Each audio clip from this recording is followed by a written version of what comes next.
Every storm, fire, and flood have a story to tell. Are you listening?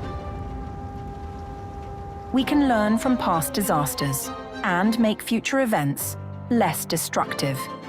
The GAR Special Report 2024 examines 10 major recent disasters, from hurricanes in the Caribbean to wildfires in Canada, extreme heat in Europe, and flooding in Lebanon. GAR 2024 takes a forensic look at extreme events. It finds that the root causes of disasters are almost always human-made, and shows us how disasters affect entire systems, including food, health, and energy, as well as built-up and natural environments, climate change, biodiversity loss, and structural inequalities worsen the problem. Building resilience is essential to lessening the impact of extreme events, saving lives, physical and natural assets, as well as billions of dollars.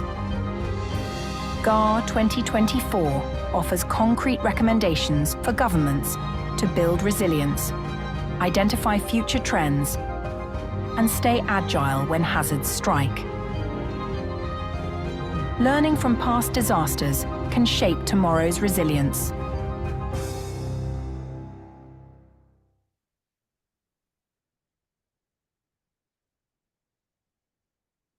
Good morning, good afternoon, and good evening, everyone. I'm Loretta Hebert-Girardet. I'm the Chief of the Risk Knowledge Branch of UNDRR. And on behalf of UNDRR, I'm very happy to welcome all of the panelists and participants to the launch event of the GAR Special Report 2024, Forensic Insights for Future Resilience, Learning from Past Disasters. And as we all know, disaster forensics are crucial for improving safety, accountability, and resilience, especially in the face of increasing climate-related and other types of disasters. And we know they can play a key role in mitigating future risks. Today, I'm very delighted to be joined by our panel members, Mr. Roger Pulwarty, who's the senior scientist in NOAA, Professor Ilan Kelman, the Professor of Disasters and Health at University College London, and also lead of the Disasters Avoided Initiative, which we'll be hearing a bit more about. Professor Iracema Alcantara Ayala, who's the Professor of Natural Hazards and Risk at the National Autonomous University of Mexico and co-author of the Special Report 2024, GAR, and Mr. Chadi Abdallah from the National Council for Scientific Research in Lebanon. And finally, Ms. Genti Kirsch-Wood, who is the coordinating lead author of the report from UNDRR. But first, it is my pleasure to introduce you to the chair of the panel, Mr. Kamal Kishore, who is the Special Representative of the Secretary General for Disaster Risk Reduction, who will start off by giving opening remarks. Please, the floor is yours. Okay. Thank you. Greetings, colleagues, disaster risk reduction practitioners, policymakers, civil society colleagues, academics, private sector colleagues who've joined us this afternoon, this morning, this evening, depending on where you're joining from, to this special launch, to the launch of this special edition of the Global Assessment Report, the Global Assessment Report 2024. As you know, since 2009, UNDRR has been publishing these global assessment reports every 2 or 3 years. And between these full reports, there are special reports, and GAR 24 is a special report which talks about how we can learn from disasters that have taken place in the last 8 years, 10 major events, and how the lessons from those disasters can inform how we better prepare for disasters, how we inform our development choices so that we build resilience and not risk. I have to say that this report comes at a crucial time. This year, we have seen ongoing floods right now in Central Europe. We had major floods in Lebanon. We had floods in Nigeria. We had a major hurricane ripping through a number of Caribbean islands called Hurricane Beryl earlier this year.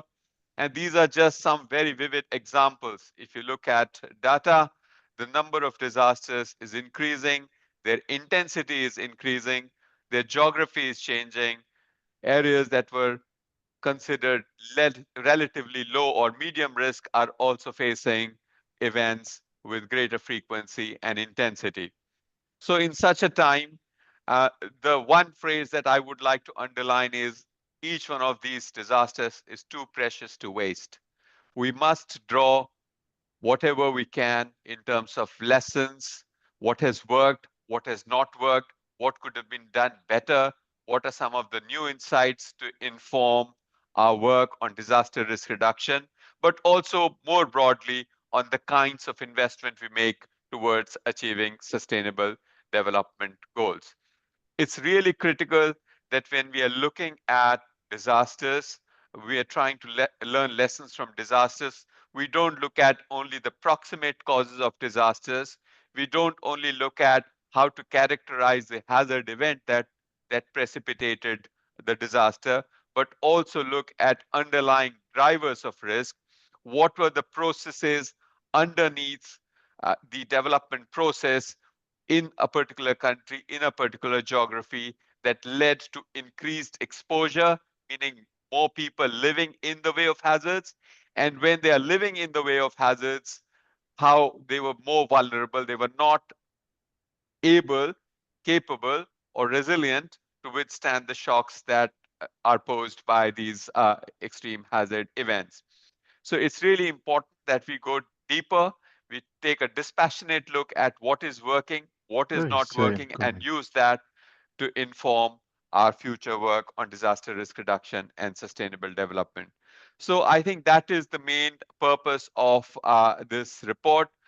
We have looked at 10 events from across the world uh, from 8 years ago, starting with 2017 earthquake in Mexico till more recent events this year.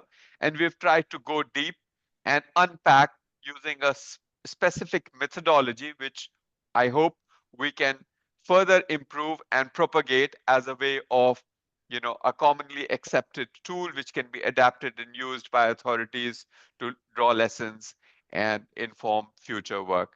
With that, thank you very much. I'm quite looking forward to the discussion on the report, on its findings, and above all, very, very important that findings of this report find a place in national, subnational, and local policy and practice. Thank you very much. Thank you very much, SRSG Kamal Kishore, for underscoring the importance of forensics to manage disaster risks. And so we're now going to hear more about the report itself, the findings and the conclusions. And for this, I hand the floor over to Ms. Jenti Kirschwood for her presentation. The floor is yours, Jenti. Thank you so much for the introduction, colleagues. And it's really my pleasure today to be able to be with you and to, on behalf of the team, just give you a bit of a sense of some of the key approaches and the key elements that underpin our 2024 special report. Next slide, please. I think as Kamal began to touch on, we are really facing an unprecedented future. We have a long history of trying to manage increasing risk around the world and the continued strain of seismic and other hazards, but we're also seeing a rising intensity of climate hazards driven by global warming, and this is leading more hazard events to become severe crises.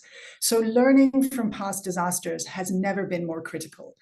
And when conditions like poverty, urbanization, and environmental degradation worsen, communities become increasingly vulnerable. So without risk reduction action, more hazards are likely to escalate into disasters, causing greater humanitarian need and long-term socioeconomic impact. Now, getting better at how we learn from those larger scale disasters in the future is vital as climate change accelerates and magnifies our risk worldwide. Next slide. So the purpose of this report is to apply a distilled forensic analysis combined with a future trend analysis to 10 recent major disasters. And the aim is really to improve future action. It's not just theory, it's about taking, understanding, and applying it. And it shows how understanding a disaster's root causes and its specific impacts can lead to more effective strategies to reduce risk and create buffers for the future. And this approach allows identification of particular gaps, and it also allows examination of where might be some key future trends that we can make choices about that can either reduce or increase future disaster risk. And this, in turn, we hope, can help foster more targeted and effective risk reduction investments and policy choices in a world that is going to see more volatile and intense hazard events moving forward. Next slide. The report has 5 sections. Essentially, the first part looks about why we should be learning from disasters and how forensic analysis can help. But it's also designed a little bit to be a tool. And so there is a chapter for those who may be interested in seeing if this is applicable to their contexts, or if they'd like to understand more how they can approach forensic analysis in their context. There is a little bit of a more methodological section that we hope can encourage people to think about taking this up in their own context. But of course, the bulk of the report is the 10 case studies. Next slide. Next slide, please. In terms of what forensics does, it helps us distill and direct post-disaster analysis, focusing on understanding key challenges and really focusing on the choices we need to make. If we can just go back to the forensic slide, that would be great. Just one back, I think, Laura. I'll keep talking to it. It's a great graphic. But the insights are really structured. Essentially, the methodology leads someone looking at this particular work through a set of questions that look in a more holistic manner at disaster risk. What were historical trends, social, economic, and political factors? And then it encourages the application of that analysis into proactive and preventive measures. But it's a quite light exercise. It's 10 questions, but the 10 questions are really formulated to try to get at some of the choices you need to be able to move to more effective risk reduction actions. And this approach contrasts some current methods that tend to focus on assessing immediate needs or recovery needs, or on assigning blame rather than trying to foster transformative change that is fit for the future. Next slide. The 10 case studies in the next slide are drawn from all geographic areas. They're drawn from a range of different hazards that are increasing around the world, but they're also drawn from a range of socioeconomic backgrounds. And I think a key message here is that this kind of resilience building is everybody's business. It's essential, no matter where you live in the world, that we get better at learning from disasters and acting more effectively to build the buffers that will protect us in a complex and volatile climate future. Next slide. The approach essentially can be boiled down to 3 key steps. The first is essentially understanding that disaster DNA. What are the root causes that drove the risk? Who was most exposed? Who was in the line of fire? And why were they there? And within that group who was impacted by the hazard, who was most impacted and why was that the case? Was it their gender status? Was it their socioeconomic status? What were the factors that made them particularly vulnerable? And this analysis can then help understand what tools could be most effective in helping those people become more buffered as disasters strike. And it can also help identify who we need to be communicating with and discussing with to make sure that they're aware and able to take action in the face of future events. But once we've looked at the, if you like, the current status, it's equally important to begin to look into the future. As we face the Summit of the Future in the coming weeks, I think we will, the discussions in the pact for the future in the coming weeks with the Secretary General, I think member states have been really clear around the world. We need to get better at thinking about how we build analysis of future trends into some of our current thinking so that we can hopefully begin to get ahead of the curve and reduce risk before disasters happen. And so that third step focuses a little bit on trends and future projections, and specifically on the actions that you can take to avoid future disasters. Next slide. So just to give a taste of a case study, and we'll hear more from other speakers on other case studies, but this one is about Cyclone Freddy in Southern Africa. And I stress this one because it's clear that the hazard signal was unprecedented. Cyclone Freddy was an extraordinarily powerful storm. It packed the energy of an entire storm season into a single event. That event had an unusual storm track. It hit some areas multiple times. It hit some areas that weren't usually used to being exposed to cyclonic activity. It caused record-breaking rainfall, and it led to severe flooding, flash floods, and landslides. And unfortunately, it led to over 1,000 deaths. But the issue is that although Cyclone Freddy was an unprecedented hazard event, there are things that we can be doing to be better buffered for these kinds of events in the future. Next slide. And so through the forensic analysis, we can see that, yes, at the center is that unprecedented hazard, but we can also look into some of the drivers. These are things like insufficient building code adherence, or looking at the impact of deforestation. And we can pick out, and I'm sorry, I see now the slide's a little small, we can work on the font, but please do look this in more detail in the report. We can look at some of those underlying drivers of the risk and some of the locally specific challenges, for example, the malaria outbreaks that were widespread in the area when the cyclone hit.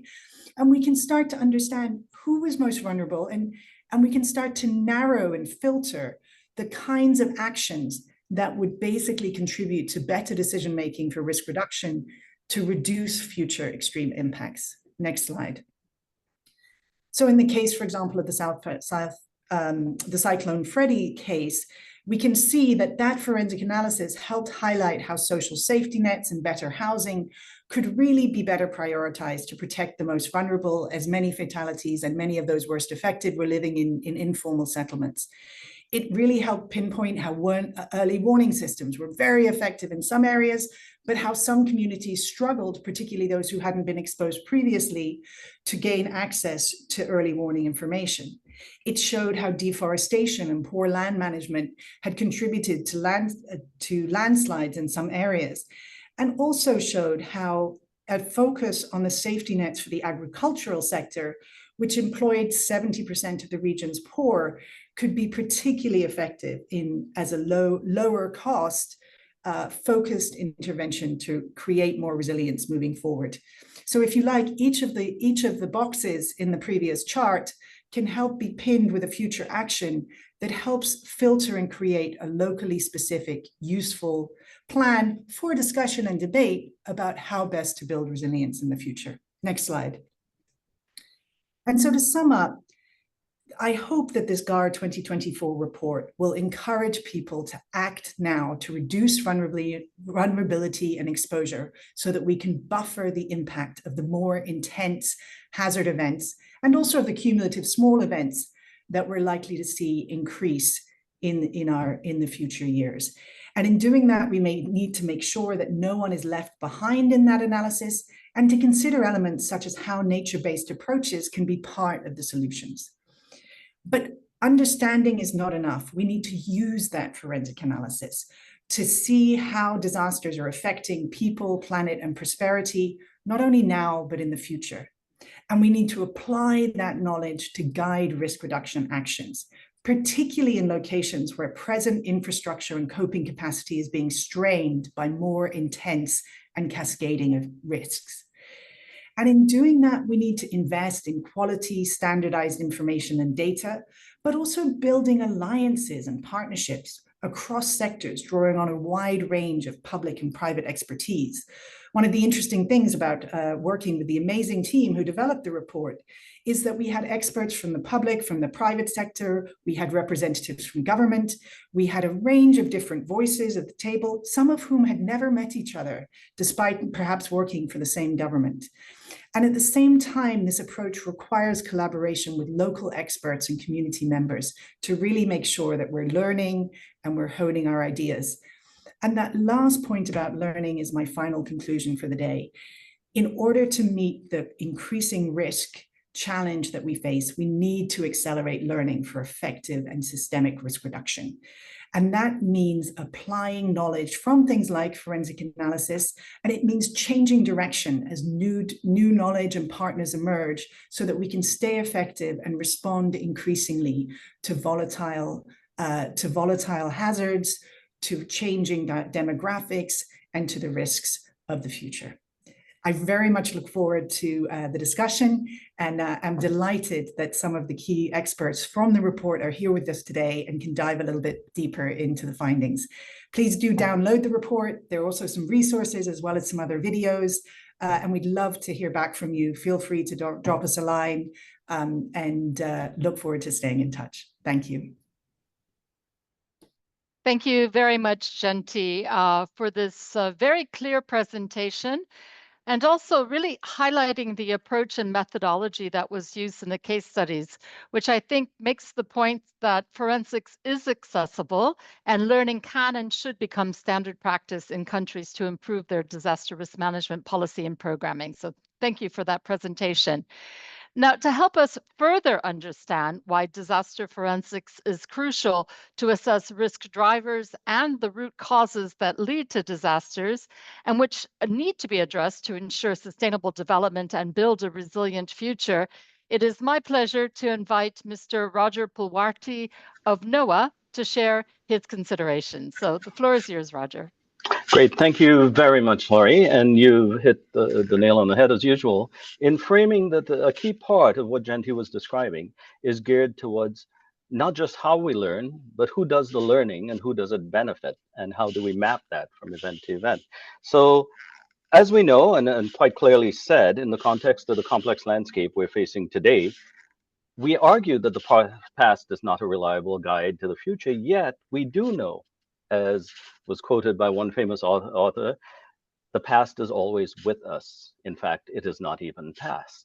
And so the institutions and the cumulative risks that we've built and opportunities over time are still with us. So the key here is that everything we're arguing on the context of disaster risk reduction, climate adaptation, is a continuum.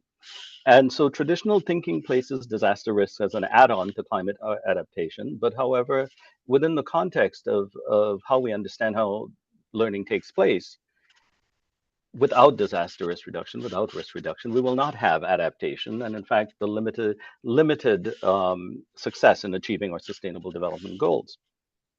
You heard from a bit about the cases, and we'll hear a bit more of those. But the key here is for us to really grasp that by taking a forensics approach, we're applying modern insights about risk, vulnerability, the construction of risk over time, and the actions that people have taken to avoid risks on experience. That's where we're applying the work. How did we do it? Because within that setting are the entry points for how better decisions might be made. So as we think through this, we can take a look at the types of methods, the types of approaches that have been taken. And really, we're asking the question, as Genti pointed out, yes, partnerships are important. Yes, local to global is important. Yes, all of those. But what and how are we functioning knowing that? As Gilbert White used to ask the question, if we know so much, why aren't we doing better? And the issue that forensics helps us understand is the recommendations that we've been making over many years, some of which have been applied, how well are they working? So how adaptive are our adaptive mechanisms over time? As was pointed out, and you'll hear from the people like Irasima who developed the concept, we're taking a DNA sort of approach on this. And the question about the disaster DNA is, yes, DNA has the genetic information that controls growth, development, and production, but it is also hereditary. It is also built on what we've learned and adjusted over time. So the lands of evidence are transdisciplinary. And as Genti mentioned, they are not reliant on academic disciplines alone, but derive from public, private, and civil society partners that you'll hear from in a bit. And in that setting, big events matter, and major disasters are often preceded by sequences of smaller events, but they give us an insight into how people manage, face, and live through the experience of risk. So we develop in this report the causal maps, storylines, the issues of attribution, and show very clearly that disasters do not occur in isolation in time or in space. And you'll see that in the cases that you're about to hear. As we think through that, the forensics approach, which is very much an implementable, decision-oriented approach, helps us characterize the potential for exceeding thresholds, tipping points, potential surprises. It helps us uncover the practical entry points for these causal mapping and the pathways in the context of the local decisions being made. But most critically, it illustrates the opportunities for engaging broader communities and capabilities who are needed for effective risk governance. Once again, I'm not re-emphasizing, oh yes, we need a broader network. Yes, we need to be more inclusive. But this points out, where have we tried that and how well are they working? And I think this is an important piece of how learning is taking place in the context of cascading and compounding risk. What preventative actions took place? And who took advantage of that learning. Most critically, the approach helps us uncover a higher scale of what existing laws, norms, and so on are actually in place that help us basically help us lead to removing the chronic underpinnings of disaster risk. In other words, helps us understand the lived experience. So as we go through this, we provide, as Jenti said, some guidance on the methodology. But one of the guidance that I wanted to make sure we emphasize was that in developing the cases, we also were sure about uncovering from the authors in the cases and ourselves how our understanding of that process changed while we were doing the cases. So this is a very much what is commonly called the affinitive approach, right? Which is, how do I see myself in the process? So as one is developing these cases, we see the ideas changing, the understanding changing. And so we did not take an approach here was, here's an a priori frame, go forth and apply it and fill in everything that's needed. But how are you, in fact, learning as you're developing the case? So we're able to identify the types of analyses that might be taken forward by a government, by a private sector stakeholder, by communities. And we know that the challenges will, in terms of data and information requirements, are tough, but we also identify where upfront what kind of actions can be taken so that risk does not need to be known exactly precisely in every situation before acting. The Socratic fallacy that in order to take a walk, I must understand the mechanics of walking first is actually what we're trying to avoid.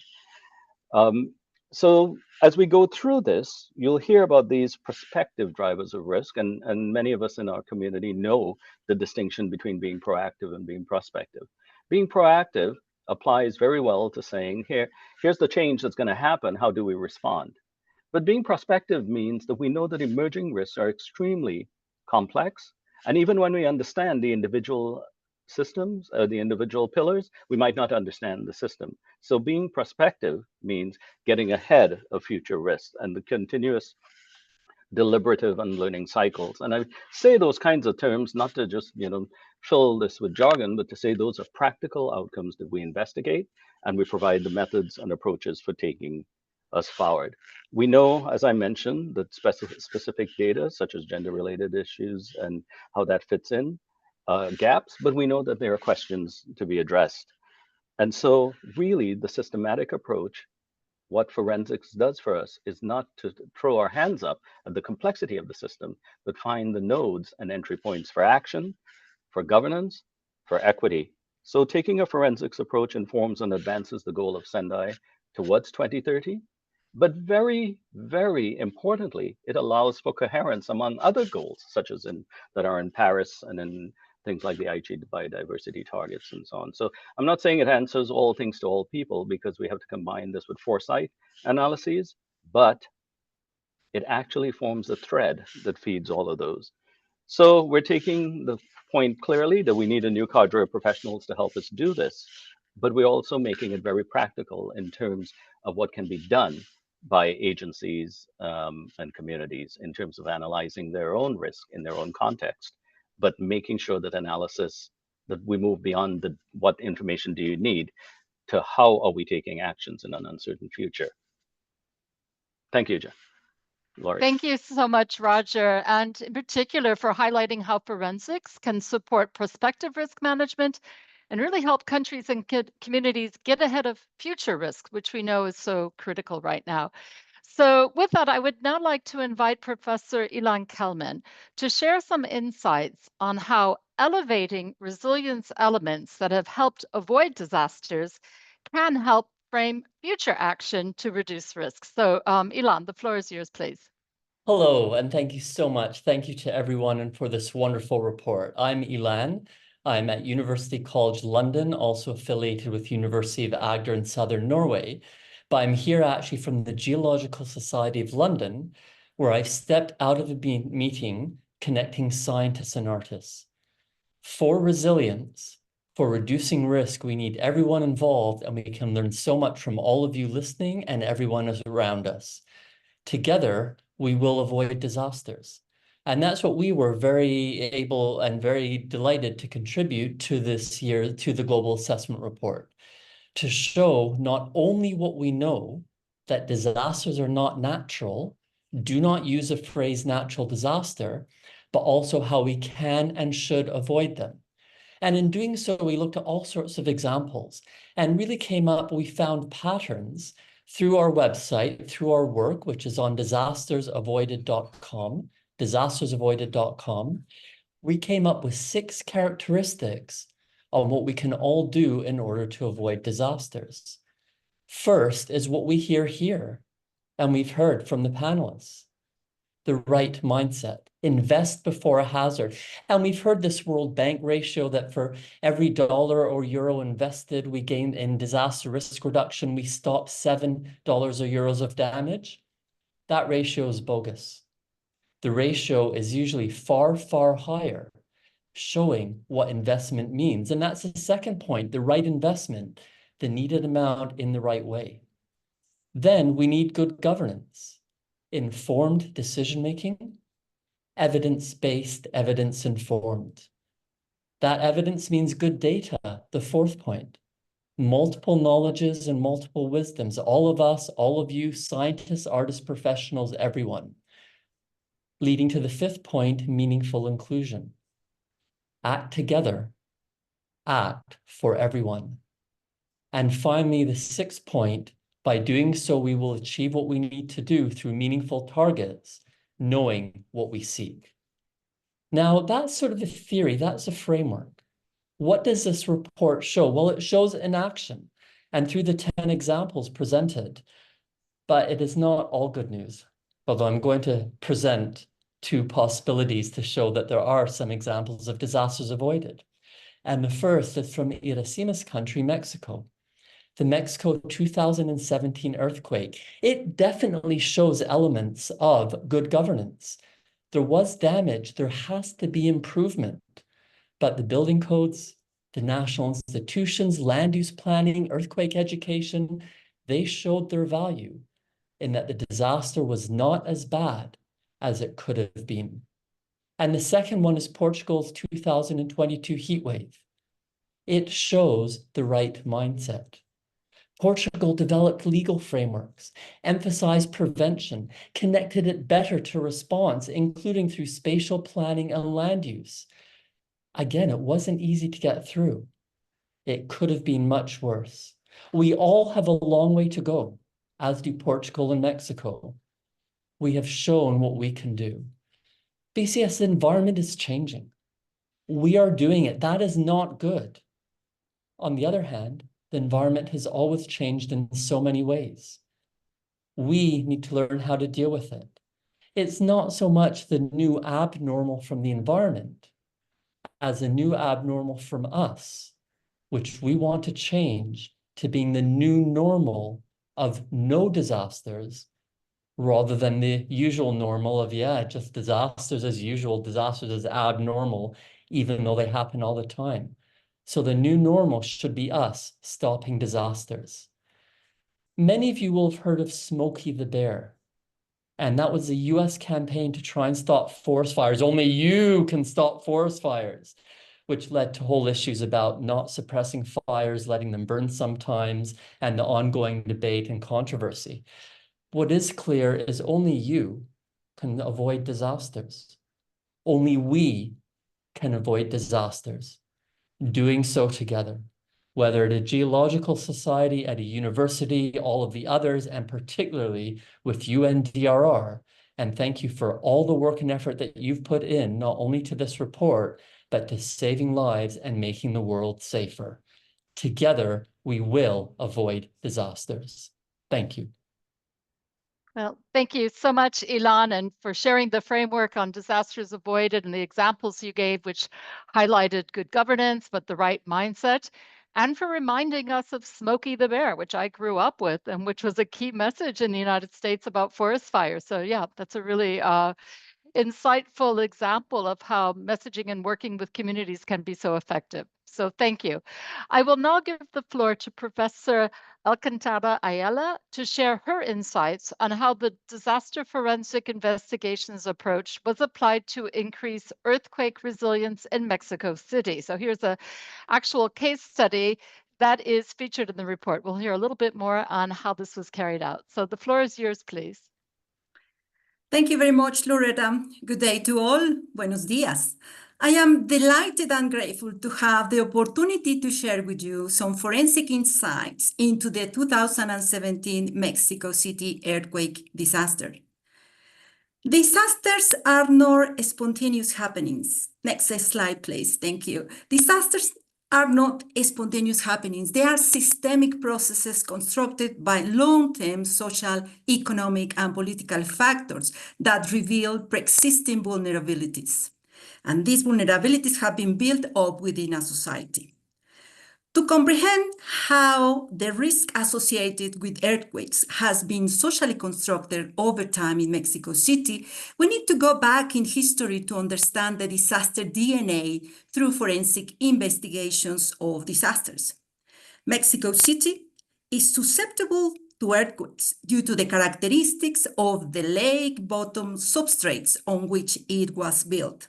The sediments amplified earthquake waves and increased the city's exposure to seismic activity.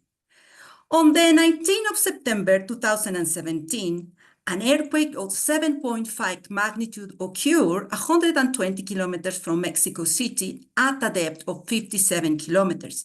This led to the collapse of dozens of buildings and tragically resulted in 326 fatalities, with 187 of them located in Mexico City. The earthquake exposed Mexico City's vulnerability. Buildings in central areas collapsed due to poor construction, subsidence, and weak urban planning, seriously affecting working and middle-class families. In Mexico City, the contrast of wealth and poverty is manifest. A quarter of residents have informal, low-wage jobs and minimal or no earthquake insurance. 24% of homes are involved in legal ambiguity. Mexico City's evolving construction codes enhance resilience, yet population growth and aging buildings still pose risk. The FORIN approach helps uncover how sociopolitical and economic factors shape disaster risk. It shifts disaster management to disaster risk management, taking into account the systemic nature of risk. This approach targets the root causes and drivers of vulnerability and embeds disaster risk reduction into sustainable policy frameworks.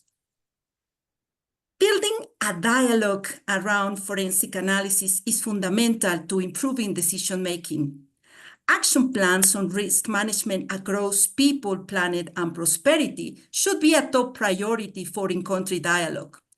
Mexico City's rapid growth and informal housing significantly amplified the risks associated with poor infrastructure and environmental issues, particularly affecting informal settlements. The strain on resources and the economy from the water crisis and urban processes demands immediate and effective integrated disaster risk management. The FORIN approach is essential to inform the future, as it reveals how sociopolitical vulnerabilities shape risk and worsen disasters. By addressing root causes and disaster risk drivers like inequality and governance, FORIN guides far-sighted long-term policies to build more resilient societies. In Mexico City, it is essential to stay informed about early warning systems, ensure buildings follow earthquake safety standards, improve water infrastructure, and adopt legislation for disaster material management. Monitoring high-risk areas, refining housing policies, and promoting development outside urban centers are also important for a resilient and sustainable future. Beyond question, bridging the gap between science, policymaking, and practice is indispensable, especially within the FORIN framework, which reveals the deep-rooted socioeconomic and political vulnerabilities that can transform hazards into tragedies. Forensic investigations offer critical insights into how risks are socially constructed, highlighting the underutilization of this knowledge in policymaking, frequently due to a lack of articulation between scientific research and practical governance. Integrating forensic learning into policy decisions in Mexico and elsewhere ensures that the scientific understanding of disaster risks informs strategies targeting structural inequities and vulnerabilities. This alignment certainly is essential for building more resilient and equitable societies. Finally, I would like to thank my co-authors from the Secretariat of Integrated Risk Management and Civil Protection of Mexico City. Thank you very much to you all for your kind attention. Thank you so much, Professor Alcantara Ayala. This was really fascinating. Just looking at how risk is constructed in a country and all of the different elements that are needed, from policymaking to science, to the role of community, to addressing inequality, to really reduce the disaster risk. And I'm sure there will be questions from participants on this case study. But in the interest of time, let's first hear another case study in the report.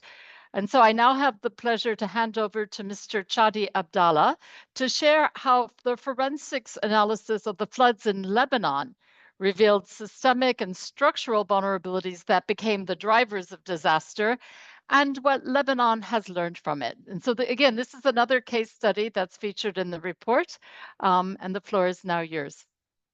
Thank you, Laurie, and good afternoon from my side in Lebanon. Today, I want to highlight on the findings from the forensic analysis on the case study of Lebanon. This analysis reveals the systematic and structural vulnerabilities that significantly contribute to the disaster's impact in Lebanon. So, on January the 13th of this year, heavy storm over the eastern Mediterranean caused the simultaneous flooding of two of the main rivers. One of them is the Kabir River, which is a transboundary river in northern Lebanon.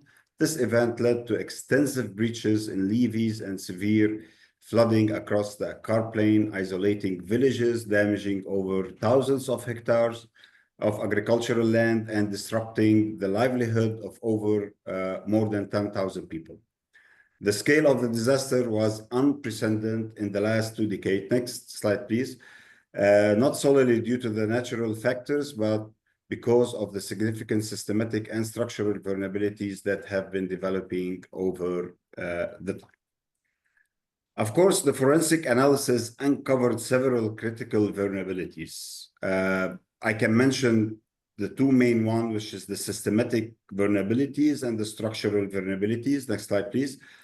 Poor urban planning and governance failure were evident over the past 2 decades. There was a rapid influx of the Syrian refugees and unregulated expansions of informal settlements in high-risk zones near riverbanks. This increased the exposure and the risk returning these areas into disaster hotspots, and the coordination issues among stakeholders, such as local farmers and governmental bodies, resulted in a fragile flood protection measures. Additionally, waste dumping and uncoordinated road construction disrupted the river morphology.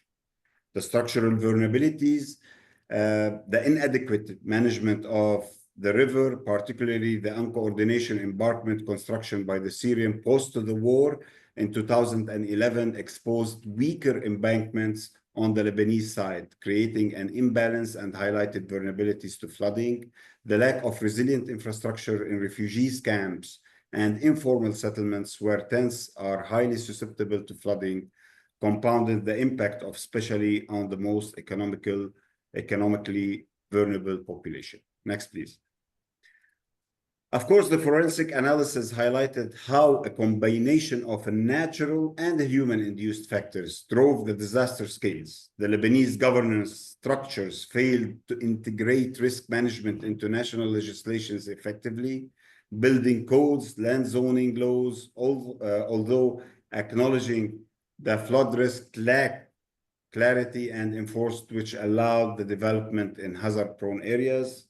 We talk about the economic vulnerabilities like the hyperinflation that you know about Lebanon, and high unemployment forced both local and refugees population to settle in a cheaper, high-risk zones, significantly increasing the exposure for flooding.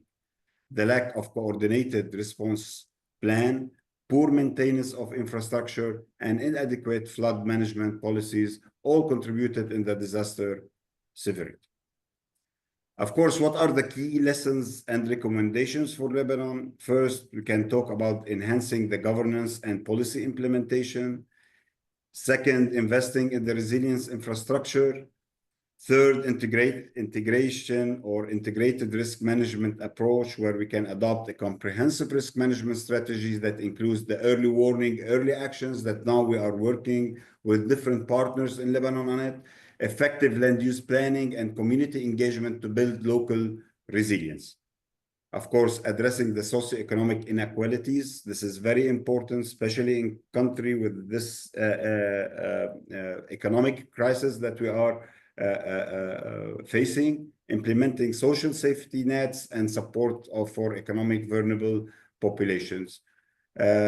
Last and not least, strengthening the bilateral and multilateral cooperation, especially when we have like areas where, or transboundary river, where we need the cooperation with the neighboring country. And here we are talking about Syria.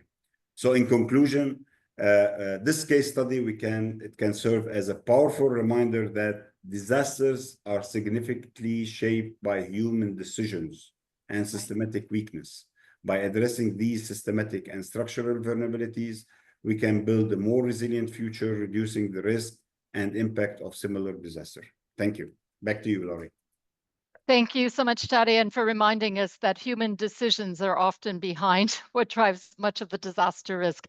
So we have just a few minutes. I'd like to thank all of the panelists. We do have some questions that I'd like to ask the panelists to address. Some have come in through the chat and some we have received before. But let me start off with the first question to Roger Pulwarty, because you touched a little bit on this. We're looking at major events often and we're trying to learn from them. But how do we learn from these high frequency but low intensity events, the localized events, which we can see more and more of, especially with climate change? They don't capture the headlines, but their cumulative impact is real, and we need to better manage these. So I was wondering, Roger, if you have any thoughts on how we might be able to apply this forensics approach to these more localized events and how we would go about doing that.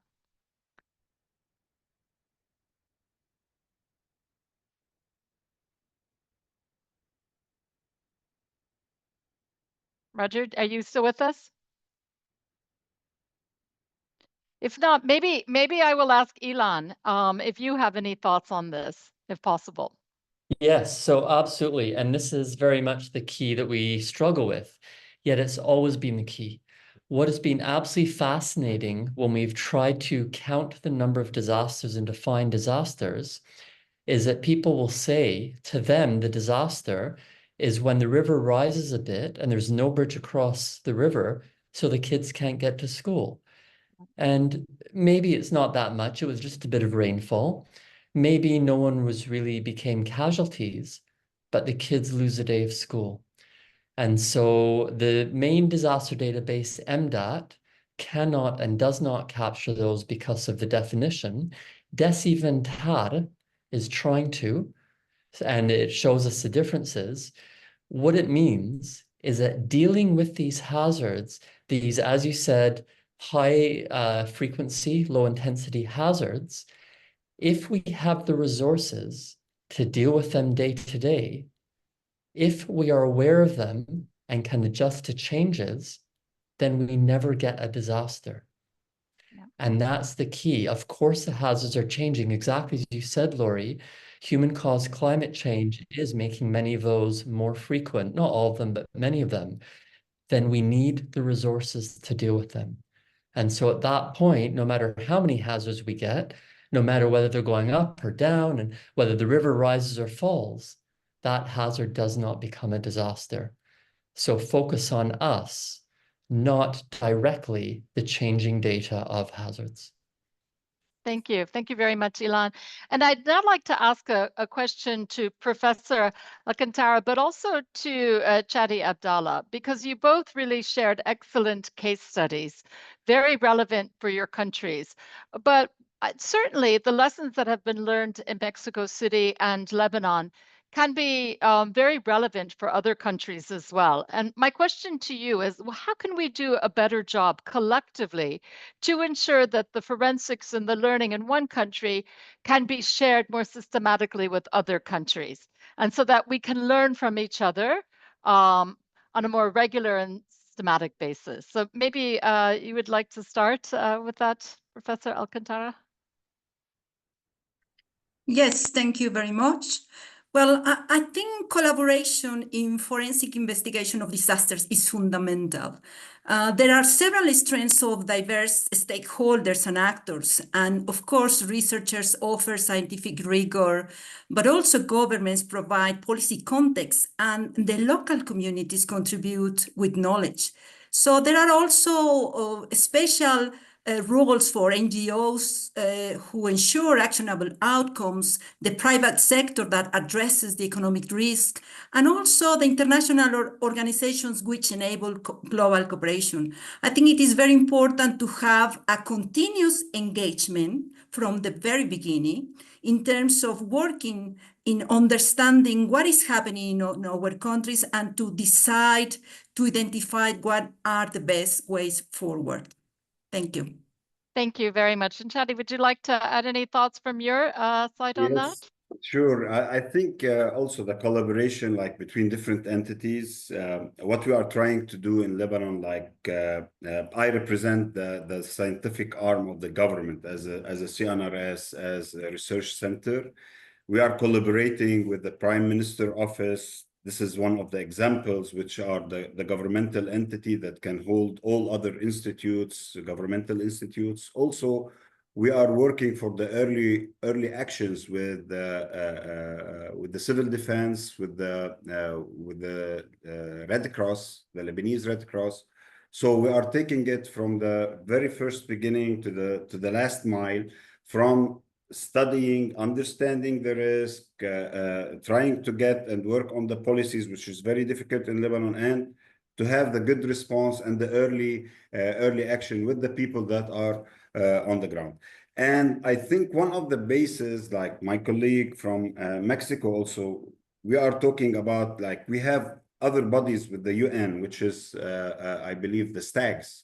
Okay, so here it is also a space where we can contribute, all of us, in order like to see the lessons learned from different parts of the world. We can initiate a dialogue. We started this with Africa and the Arab states. We have established, or we have worked on one of the conferences last year. So we can do something regional or global with other different stacks to see and to look at different case studies, at different work that have been done in different countries, and to exchange the experience. Excellent. Yes, thank you for mentioning the STAGs, our Regional Science and Technology Advisory Groups. That's an excellent idea. Before we go back to our SRSG Kamal Kishore for his closing remarks, I would like to take a question that's online from Bibek Mahato from Assam, India. And I think I will go back to you, Ilan, with this question. Is the forensic methodology and the approach different? Should we use a different approach with respect to the location as well as the type of disaster? Or is there a common methodological approach that we can take? It's both. There are similarities and differences, and that is actually the strength of the forensic approach. It has the baselines, and obviously I would advocate to look for the 6 elements of disasters avoided, but that sits within what the forensics approach provides in terms of that foundation. But then, of course, it has to be contextualized. Right. It has to be adapted or adjusted according to what you need for your example, and according to the data available, the transferability, the accountability, the transparency. So that is actually very much the power, the differences and the similarities for us to use according to the best way that it suits for our particular needs and particular contexts. Thank you very much. Well, there's a lot more to talk about, but we're out of time. I do encourage you all really read the report and get in touch with us if you have further questions. Right now, I do need to hand back over to SRSG Kamal Kishore to give us his closing remarks. The floor is yours, please. Thank you. Thank you very much, Laurie, and thank you very much to the panelists for those excellent insights, as well as a brief but very insightful presentation of some of the cases that are there in the report. I will go back to what Roger said in his remarks, that it's about learning, but it's also about who's learning and then who's applying. I mean, going back to the quotation he used from David Wilhite saying that if we know what needs to be done, why are we not doing it? So I would say that the success of this report and the discussion that we've had today, we'll know how successful it is in 6 months or in a year from now, when we see that what we've learned is actually being applied in practice. I hope this will be an encouragement to our community of practitioners to be really open to going back into specific events, using this methodology, adapting it to the local context, drawing lessons, learning, and applying them. If we did that, we will be making a real difference on the ground. I hope what we're learning from this report also informs our discussions later this week and next week at the Summit of the Future.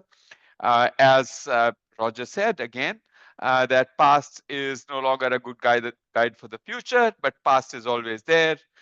You can't run away from it. What we did in the past is affecting the present and the future. So it's really important that we draw lessons from that as we chart our future for a sustainable and resilient human flourishing. Thank you very much. Thank you very much. And thank you again to all the panelists and to the participants. Very much appreciated your attention to the subject. And please do download and read the report. Thank you all and have a good afternoon. Thank you, Laurie. Bye, everyone. Thank you. Thank you. Bye. Bye. Thanks a lot to everyone. Very much appreciate it. Thank you.